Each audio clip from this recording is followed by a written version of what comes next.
Seigneur, glorifiez ton nom. Seigneur, car ton nom est grand et digne de louange.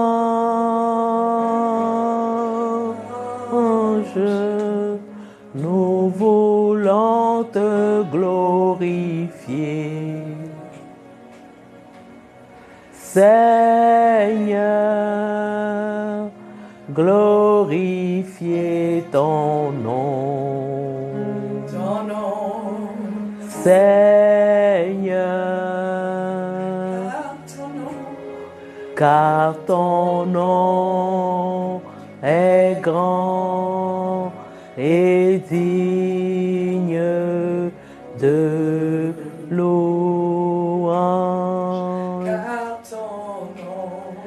Car ton nom est grand et digne de louange. Car ton nom est grand et digne de louange. Oui, Seigneur, nous voulons te glorifier. Nous voulons élever ton nom.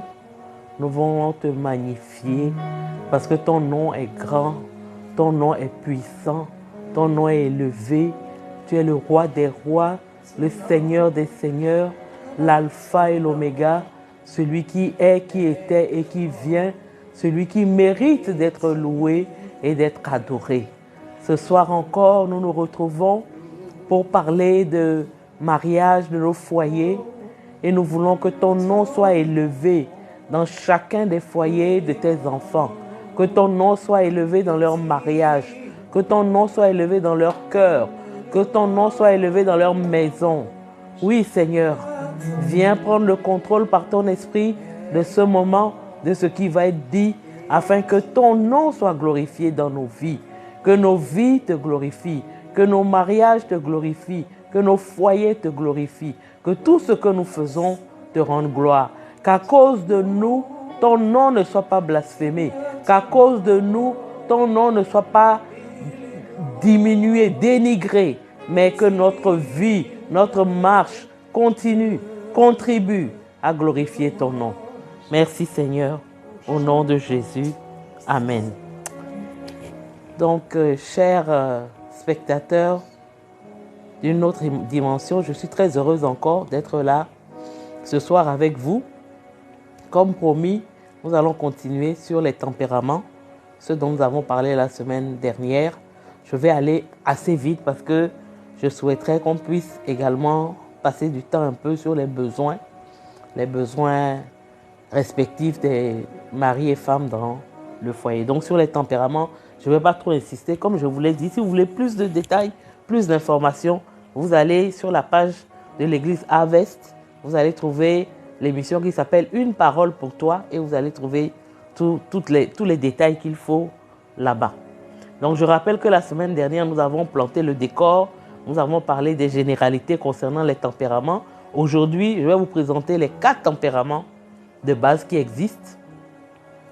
Ce qu'il faut savoir, je crois l'avoir dit, mais je le répète, c'est que en général, on n'a pas un seul tempérament, mais on a un tempérament principal. Et puis maintenant, on a un second tempérament ou peut-être même un troisième, mais en général, c'est un second qui vient compléter le tempérament principal. Donc, ce que je vais faire ce soir, c'est de vous présenter les 4 tempéraments et puis rapidement vous présenter ce que les combinaisons de ces 4 tempéraments peuvent produire dans une même personne. Pour vous montrer vraiment la richesse de cet outil, de ce concept. Pourquoi connaître son tempérament? D'abord, il est important de connaître son propre tempérament pour savoir là où on a besoin de s'améliorer. Parce que comme je l'ai dit, chaque tempérament a ses forces et ses faiblesses. Donc, si tu connais ton tempérament, tu vas savoir que sur tel ou tel aspect, tu as besoin de t'améliorer par rapport aux faiblesses qui sont généralement attribuées à ton tempérament. Je vais illustrer par exemple le tempérament flegmatique. Je vais le décrire un peu plus tout à l'heure. C'est un tempérament, ce sont des gens qui sont très calmes, qui sont en général doux, qui sont bienveillants. Donc par rapport aux fruits de l'esprit, ils sont aussi en général en paix, en joie. Mais comme c'est des gens qui estiment que leur confort personnel, leur bien-être prime, ce sont des gens qui ont du mal à manifester de l'amour parce que l'amour nécessite de sortir de soi, d'aller, de prendre des risques pour les autres. Donc, c'est des gens qui aiment bien leur petit confort, ils n'aiment pas qu'on les dérange dans leur confort. Donc, par exemple, si tu es flegmatique, tu dois savoir que ce que tu dois travailler, c'est l'amour. D'abord, l'amour même pour Dieu et puis l'amour pour les autres. Donc, en tant que femme ou bien mari flegmatique, tu vas savoir que par rapport à ta femme, tu risques d'avoir quelques petits problèmes dans ce domaine. Donc, c'est important de se connaître pour pouvoir s'améliorer, pour pouvoir se transformer. Comme j'ai dit la semaine dernière, on n'est pas capable de transformer l'autre, mais on peut se transformer soi-même. Et si je connais aussi le tempérament de mon mari ou de ma femme, je vois comment nos deux tempéraments peuvent s'affronter. Comme je l'ai dit, souvent on se marie à cause de nos ressemblances. C'est ça qui nous attire au départ, à cause de nos différences, pardon, parce que c'est ça qui nous attire. Vous n'allez jamais voir quelqu'un de chaud se marier avec quelqu'un de chaud. Il va chercher quelqu'un de calme, de froid, parce qu'il est attiré, justement, un colérique va être attiré par le calme du flegmatique. Mais la même attirance qu'il a au début, à la longue, il va commencer à considérer cette attirance-là comme insupportable parce qu'il va trouver que le calme, il est trop calme, il ne bouge pas, il est paresseux, il est endormi. Comme on dit en Côte d'Ivoire, il est moins comme ça. Pourtant, c'est ça qui t'a attiré au départ. Donc, c'est important de connaître soi-même son tempérament et aussi de connaître le tempérament de l'autre. Ça permet de mieux le comprendre, de mieux comprendre pourquoi il réagit de telle ou telle manière, pourquoi il a telle ou telle attitude, et aussi de l'aider dans la mesure où lui-même connaît les failles de son tempérament et qu'il veut changer, de l'aider aussi. Parce que quand je prends quelqu'un qui est, par exemple, flegmatique, qui a tendance à la paresse, s'il est avec un colérique, le colérique va le motiver, parce que le flegmatique a besoin d'être motivé, le colérique va le motiver, pas lui crier dessus, parce que c'est là le défaut du colérique, pas le presser, mais avec amour, il va le motiver et comme ça, chacun peut évoluer dans la vie. Donc, c'est très important de connaître soi-même son tempérament et de connaître le tempérament de son conjoint lorsqu'on est marié. Donc, il y a 4 tempéraments.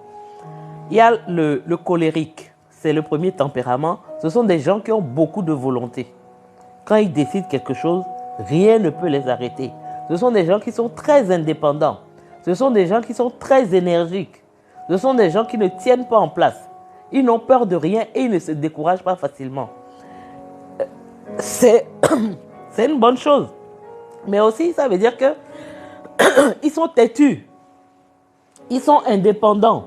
Excusez-moi. Ils sont violents. Parce que quand ils ont une idée en tête, quand ils veulent réaliser quelque chose, ils peuvent faire preuve de violence. C'est pas bon. Quand on dit violence, c'est pas, ils vont pas frapper les gens et tout ça, quoique ça puisse arriver, mais ils sont violents dans la manière dont ils déploient leurs idées, leurs attitudes. En général, ce sont des leaders. Donc, ils sont parfois autoritaires, sévères, durs. Et une chose qui est importante, si tu as un mari ou une femme colérique, c'est que leur grand défaut, c'est qu'ils sont prêts à tout pour parvenir à leurs besoins, à leur but. Donc, ils sont même prêts à marcher sur toi. Ils sont prêts à te sacrifier. Ils sont prêts à sacrifier femme et enfant, par exemple, pour réussir. Ils sont prêts à sacrifier leur mari pour réussir. Et ils peuvent même, dans ce but-là, user de ruse et de méchanceté. Parce que pour eux, ce qui prime, c'est atteindre ses objectifs. Et atteindre ses objectifs, on peut dire à tout prix. Si tu lui barres la route, il peut entrer dans une colère parce que, en plus de ça, ce sont des personnes qui sont très, très impatientes et qui préfèrent souvent agir seules parce qu'ils estiment que seuls, ils vont plus vite.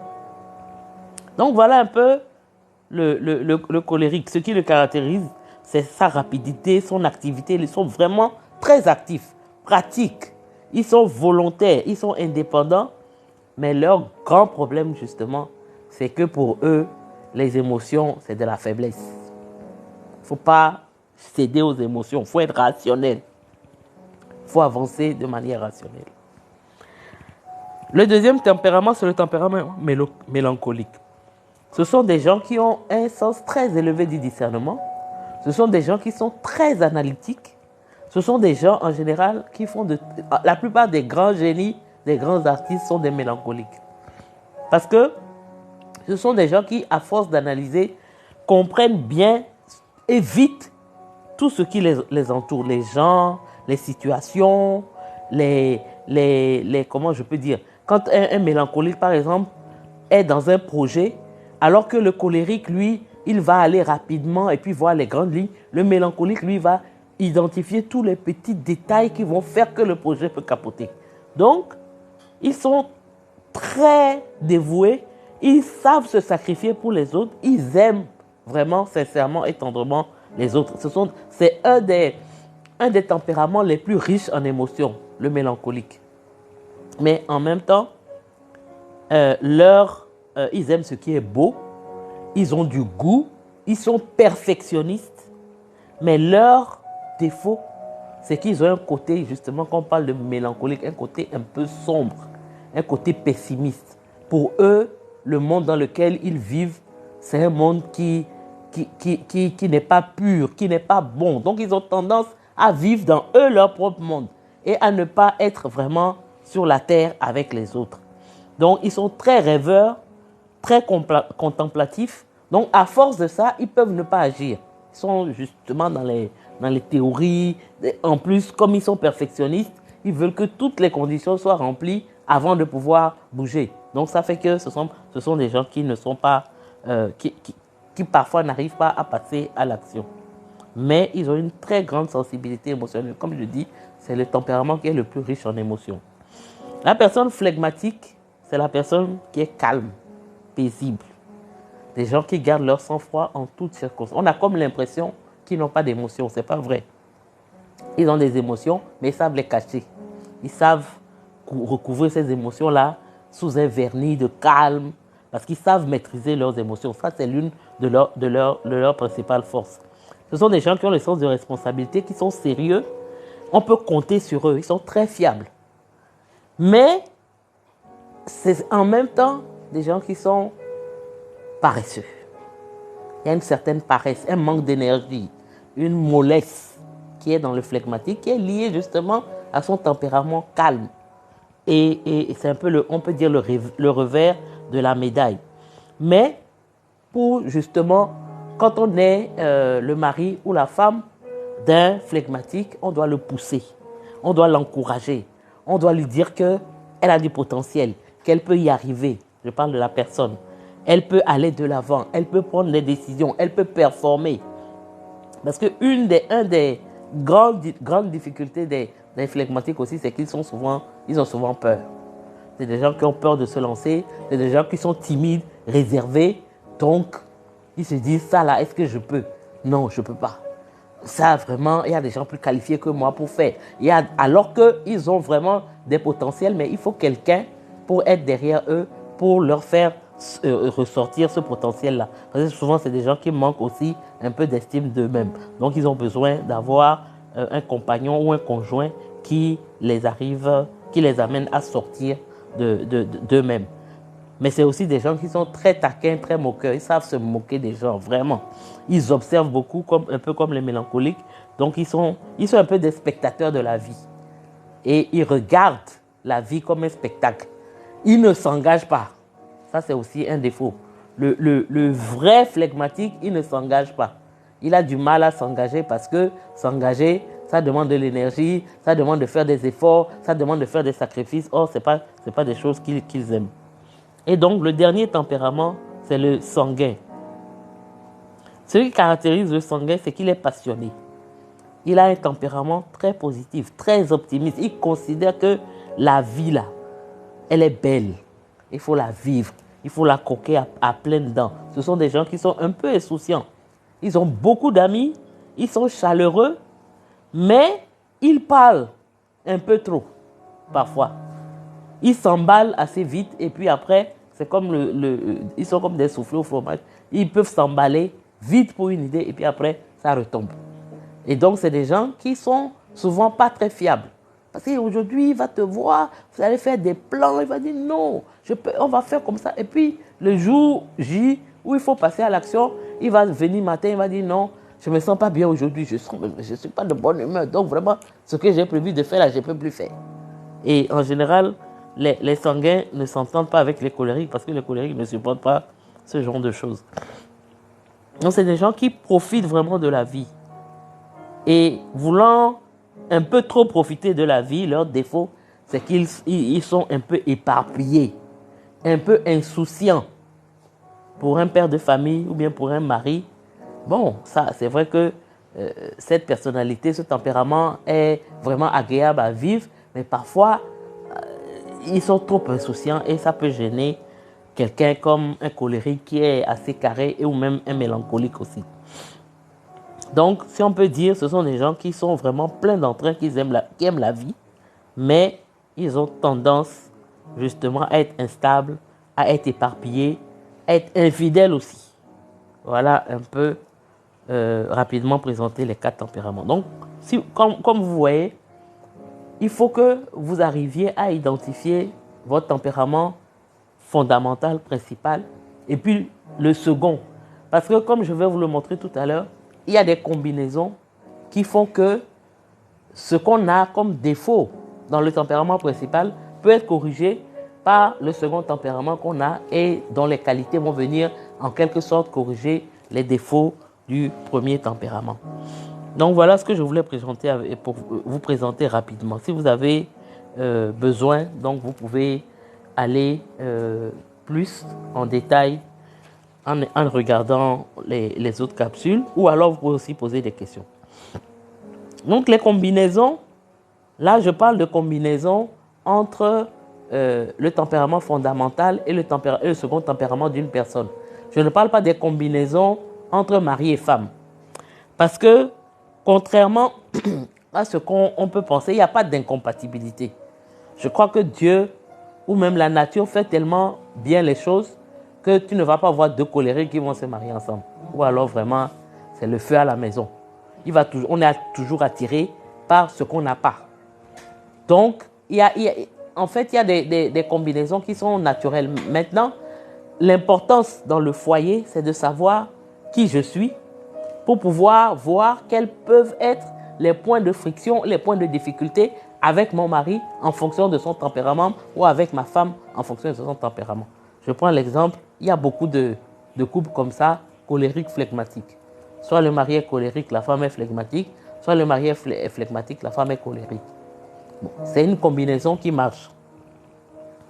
Mais le colérique doit faire attention à ne pas... déjà, c'est une combinaison qui marche, mais vous voyez que s'ils sont 2 colériques et 2 flegmatiques purs, leur problème, ce sont les émotions. Parce que le colérique a des problèmes avec les émotions, parce qu'il estime que c'est une faiblesse. Le flegmatique, lui, il a des problèmes avec les émotions parce qu'il ne veut pas se laisser déborder par ses émotions, il ne veut pas souffrir à cause de ses émotions. Donc déjà même, vous voyez que cette combinaison, bien qu'elle semble répandue, vous identifiez déjà le problème que vous pouvez avoir. Mais aujourd'hui, ce dont je vais parler, c'est les combinaisons dans la même personne. Le sanguin et le colérique. Ce sont 2 tempéraments chauds. Ce sont 2 tempéraments extravertis. Ce sont 2 tempéraments optimistes. Ce sont 2 tempéraments ouverts. Donc, ils vont s'entendre. Ce sont 2 tempéraments qui aiment parler, même si ce n'est pas pour les mêmes raisons. Le sanguin, lui, parle parce qu'il veut charmer les gens, il veut séduire. Le colérique, il parle parce que ça lui est utile pour atteindre ses objectifs, comme j'ai dit tout à l'heure. Les 2 possèdent des qualités de leadership. Ils savent diriger les autres. Donc, le sanguin, lui, il dirige les autres un peu plus dans l'enthousiasme, en rigolant, en se montrant agréable, alors que le colérique, lui, il dirige à la dure. Donc, si vous avez une personne qui est à la fois sanguine et colérique ou bien colérique et sanguine, son caractère, son aspect autoritaire, son aspect dur va être tempéré par cette insouciance du sanguin, par cette joie de vivre du sanguin. Donc, ça va faire une personnalité assez intéressante parce que il n'est pas juste colérique, il n'est pas juste dur, mais il a son deuxième tempérament qui vient corriger un peu les défauts de son premier tempérament. Deuxième combinaison aussi qui est naturelle, c'est les mélancoliques et phlegmatiques. Ils ont en commun aussi d'être introvertis tous les deux. Ils ont en commun d'être pessimistes tous les deux. Ils ont en commun d'être des gens qui prennent du recul, qui sont réservés, qui ne sont pas trop flamboyants comme le sanguin ou bien trop focalisés sur ses objectifs comme le colérique. Mais ils aiment étudier les situations en profondeur, les deux. Je vous ai dit que le mélancolique est quelqu'un qui est très analytique. Le phlegmatique aussi, c'est quelqu'un qui prend le temps d'analyser les situations. Donc, un mélancolique phlegmatique ou un phlegmatique mélancolique, le phlegmatique va atténuer un peu la nature un peu trop sérieuse du mélancolique. Par contre, le mélancolique va donner au phlegmatique cette capacité de travail, d'énergie. Parce que comme c'est quelqu'un qui est perfectionniste, qui aime les belles choses, qui aime faire bien les choses, ça va l'aider. Le fait d'être phlegmatique, mais d'avoir un côté mélancolique, ça va l'aider à être justement quelqu'un qui est productif, qui travaille bien. Alors que s'il était purement phlegmatique, la paresse allait ressortir un peu plus. Et donc, mais ce qui est difficile, le défaut de cette combinaison mélancolique-phlegmatique, c'est que la personne a du mal à prendre des décisions. Parce qu'en même temps, elle a le calme du phlegmatique qui fait qu'il prend le temps d'analyser avant de prendre des décisions, mais aussi le défaut du mélancolique qui, lui, à force de vouloir tout maîtriser, à force de vouloir cerner le contour de tout, finit par ne pas bouger. Donc, quand une personne a cette combinaison mélancolique-phlegmatique, elle peut avoir du mal, justement, à prendre des décisions. Après, on a tout ce qui est combinaison complémentaire.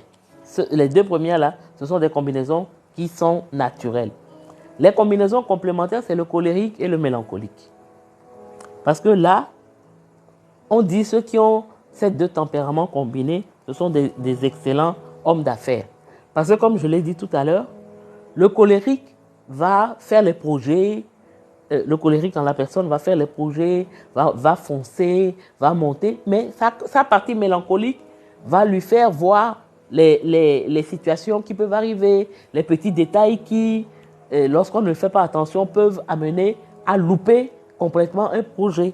Donc, c'est le côté analytique du mélancolique va venir apporter un plus au colérique et donc faire de lui vraiment un homme d'affaires intéressant, un homme d'affaires qui réussit. Et donc, aussi le perfectionnisme du mélancolique va apporter un plus au colérique. La quatrième combinaison complémentaire, c'est le sanguin et le phlegmatique. Ce sont des personnes qui sont ambitieuses, qui sont décisives, qui sont méthodiques.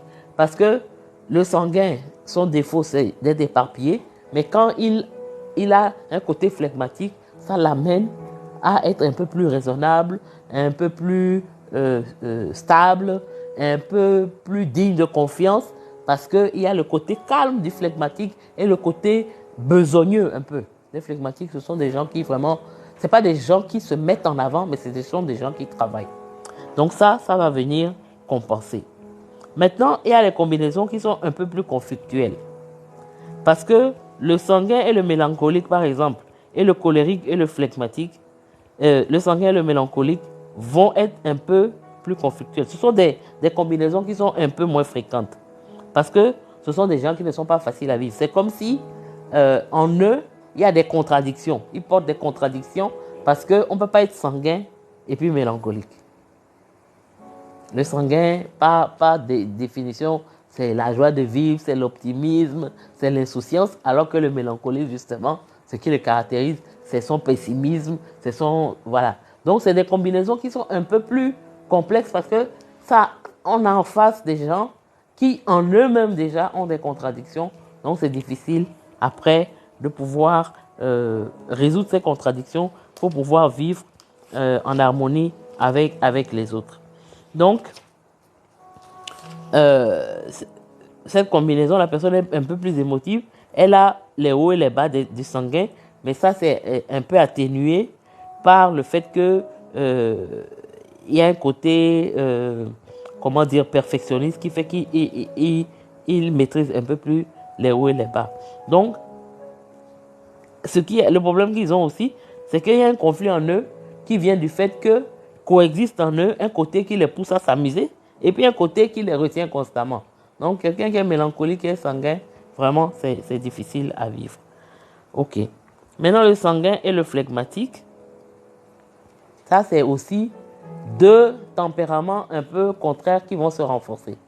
Le caractère oisif, paresseux du phlegmatique va se combiner avec la tendance à l'amusement du sanguin. Donc, vous voyez, d'un côté, il est paresseux, de l'autre, il s'amuse trop. Donc, ça peut poser des problèmes. Et le fait que le phlegmatique, bon, je ne l'ai pas dit, mais ce sont des gens qui sont très conciliants, soumis, qui savent faire la médiation. Ce sont des bons diplomates parce que justement, ils sont calmes, ils ne s'enflamment pas, ils n'aiment pas les conflits. Mais quand on est dans ce mélange entre phlegmatique et sanguin, on a du mal à être vraiment, comment je peux dire, à ne pas être paresseux. Voilà, parce qu'à la fois, on a envie de s'amuser et puis on est paresseux par nature, de par notre tempérament calme. Mais ce qui caractérise cette combinaison, ce sont des personnes très douées pour avoir des relations, pour entretenir des relations. Parce qu'à la fois, le cadre du phlegmatique fait qu'il peut se faire beaucoup d'amis. Et le sanguin, en plus, lui aussi, il sait se faire beaucoup d'amis. Il sait entretenir véritablement le réseau de ses amis. Dernière combinaison, c'est le colérique et le phlegmatique. Ce qui, dans cette combinaison, le phlegmatique apporte au colérique cette capacité à pouvoir prendre du temps pour lui-même, à pouvoir se calmer un peu, à pouvoir être un peu moins hyperactif, à pouvoir véritablement aussi être attentif aux autres. C'est vrai que le phlegmatique, ce n'est pas quelqu'un qui est attentif aux autres à l'excès, mais il a quand même une certaine compassion pour les autres. Donc ça vient renforcer, en fait, ça apporte une dose d'émotion quand même au colérique. Et donc, le colérique sait se détendre parce qu'il a cette partie phlegmatique, mais le phlegmatique aussi, qui a une partie colérique, est quelqu'un qui devient extrêmement motivé par le travail. Il est moins paresseux, il peut véritablement déployer tout le potentiel que le Seigneur a mis en lui. Donc voilà ce que je voulais partager avec vous par rapport au tempérament. Et je pense qu'il faut prendre le temps, comme je l'ai dit aujourd'hui, il y a tout. Si tu es intéressé, tu vas sur Internet. Déjà, avec ce que j'ai dit, je pense que tu peux avoir une idée plus ou moins intuitive de quel est ton tempérament. Il faut poser des questions aussi. Si tu es marié, à ton mari, comment il te voit, à ta femme, comment il te voit. Donc, sur cette base, déjà, tu peux voir ce qu'il faut travailler, ce qu'il ne faut pas travailler, les forces que tu as et les faiblesses sur lesquelles il faut travailler. Donc, ça déjà, et puis, ça permet de comprendre les réactions de l'autre. Pourquoi? Parce que souvent, les vraies difficultés dans le mariage viennent du fait qu'on n'arrive pas à se mettre à la place de l'autre. Parce qu'on se dit, mais il doit réagir comme moi. Si je suis colérique, par exemple, je ne vais pas comprendre comment quelqu'un avec qui on discute, par exemple, de quelque chose. Je prends un exemple. Je suis un mari phlegmatique, ma femme est colérique. Elle dit, bon, l'ampoule est grillée. Il faut changer l'ampoule. Le phlegmatique, il ne va pas dire non, il va dire oui. Mais il va remettre. Les flegmatiques ont tendance à procrastiner. Il va remettre. Pour lui, la vie est calme. C'est pas pourquoi on va se précipiter. Pourquoi? Alors que le colérique, lui, quand il a dit là, pour lui, dans la minute, c'est fait. Donc là, c'est des sujets de friction constants. Mais une fois que tu te rends compte qu'effectivement, c'est un flegmatique et que c'est comment on peut dire, le revers de la médaille, son côté calme que tu aimes, son côté doux que tu aimes, son côté patient que tu aimes là, c'est ça qui est le revers de la médaille. Toi-même, tu sais que tu n'es pas patient et tu aimes avoir quelqu'un qui est patient. Donc, c'est ça. Le flegmatique aussi, il va se dire, mais pourquoi il court comme ça? Pourquoi il est agité comme ça? La vie là, la vie est simple. La vie là est calme. Toi, tu mets du stress dans tout. Tu es chaud comme une pile. Et le flegmatique ne comprend pas comment son mari est aussi agité. Ou bien comment sa femme est aussi agitée. Et là aussi, ça va créer des problèmes. Mais en sachant que c'est son fonctionnement qui est comme ça, on sait comment s'aider. Parce que justement, ce dont le colérique a besoin, c'est de ton calme, de ta douceur, de ton impatience. Et ce dont toi aussi tu as besoin, c'est de son énergie, de son activité. Donc quand on comprend ça comme ça, on sait comment se compléter et les choses vont bien. Donc je vais m'arrêter là pour aujourd'hui. Je voulais commencer à parler des besoins conjugaux, mais je ne vais pas le faire. On va laisser ça pour mardi prochain. Donc j'attends vos questions concernant les tempéraments. Il n'y a pas d'incompatibilité pour dire que peut-être tu vas découvrir que tu es colérique et puis ton mari est flegmatique. Tu vas dire non, il n'y a pas d'incompatibilité.